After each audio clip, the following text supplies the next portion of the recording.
Have you ever read a book that just kind of, I don't know, sort of illuminated something in your brain, taught you about something you didn't know, and then that kind of becomes a major interest for you for basically the rest of your life?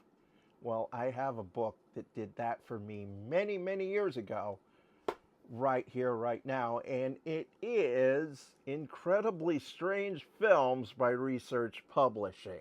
Now, don't get this mistaken.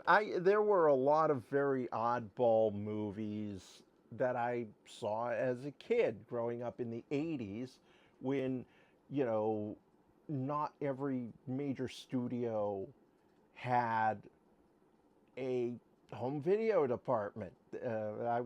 We got our first VCR, my family did, in 1986 when they were just starting to catch on. Hey, maybe this VHS thing is got some legs to it. Maybe it's going to work out. And there's some money to be made here, So that's kind of when we jumped on.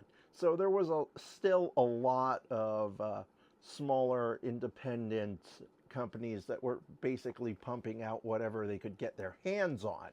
So I mean, that's how a lot of my generation discovered Andy Milligan and Herschel Gordon Lewis and all of those exploiteers, because their their movies were out there next to the big budget stuff, right there on the same shelf. You could go to the video store and there'd be a copy of Police Academy, but you'd also find like a copy of, say like Flash Gordon, or of course, the if it's in the comedies, it's probably the R-rated version, obviously.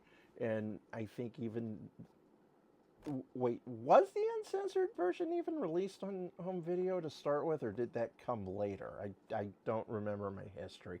I know the DVD and Blu-rays, the uncensored, completely uncensored. Nothing's cut out, and no, none of the footage you think is there is there. Yeah, listen to the commentary. They explain that whole thing. But yes, Flash Gordon, very funny movie. If you have that is, if your sense of humor is the same as a seventh grader. Mine is. So, but anyway, back to this book. Everything I didn't already know about or didn't learn about either by renting as a